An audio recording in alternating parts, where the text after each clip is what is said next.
ಹಾಗೂ ಪ್ರೀತಿಯ ಒಳಗಾದ ಪೊಲೀಸ್ ಆಫೀಸರ್ ಆದ ಶ್ರೀ ಓಂ ಪ್ರಕಾಶ್ ಅವರು ಮರಣ ಹೊಂದಿದ್ದಾರೆ.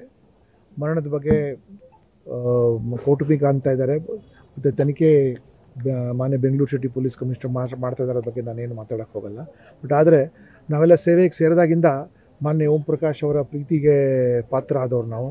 ಮತ್ತು ಎಂಥ ದೊಡ್ಡ ದೊಡ್ಡ ಸಮಸ್ಯೆಗಳನ್ನು ಸಹ ಭಾಳ ಅವರು ಧೈರ್ಯದಿಂದ, ಪ್ರೀತಿಯಿಂದ, ತಾಳ್ಮೆಯಿಂದ ಎದುರಿಸಿದ್ದು.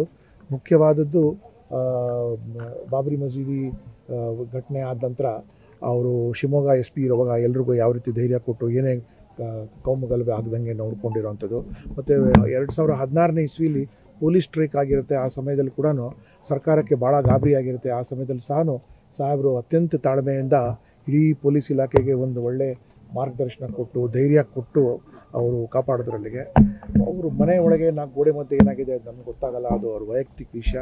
ಆದರೆ ಅವ್ರ ಕಚೇರಿಗೆ ಯಾರೇ ಬಂದರೂ ಸಹ ಬರೀ ಕೈಲಿ ವಾಪಸ್ ಹೋಗ್ತಾ ಇರಲಿಲ್ಲ, ಅದು ಮಾತ್ರ ಹೇಳ್ತೀನಿ. ಯಾರೇ ಮತ್ತು ಎಲ್ಲ ಜನನೂ ಬರೋರು, ಮತ್ತು ಯಾರ ಮೇಲೆ ಕೂಡ ದರ್ಪ ಇತ್ಯಾದಿಗಳು ಮಾಡ್ತಾ ಇರಲಿಲ್ಲ.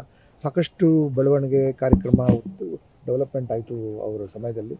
ಬಟ್ ಸಾಹೇಬರು ಕೌಟುಂಬಿಕ ಕಾರಣಗಳಿಂದ ಅವ್ರಿಗೆ ಏನೇ ಸಮಸ್ಯೆ ಇದ್ದರೂ ಸಹ ಹೊರಗಡೆ ಅವ್ರು ತೋರಿಸ್ಕೊಳ್ದೆ ಭಾಳ ಉತ್ತಮವಾಗಿ DG ಪಾತ್ರ ನಿರ್ವಹಿಸಿದ್ದಾರೆ.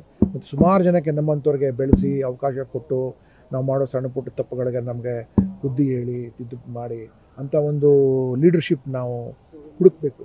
ಅಂಥ ಒಂದು ಲೀಡರ್ಶಿಪ್ ಹುಡುಕಬೇಕು ನಾವು ಪೊಲೀಸ್ ಇಲಾಖೆಯಲ್ಲಿ. ಮಾದರಿ ಪೊಲೀಸ್ ಲೀಡರ್ ಆಗಿದ್ದರು ಅವರು. ಸೊ ಇಂಥ ಒಂದು ಲೀಡರ್ಶಿಪ್ ಭಾಳ ಅಪರೂಪದ ಲೀಡರ್ಶಿಪ್.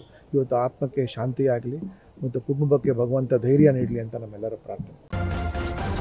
ನ್ಯೂಸ್ ಫಸ್ಟ್ ನಿರ್ಭೀತಿಯಿಂದ ನಿಮ್ಮ ಪರವಾಗಿ.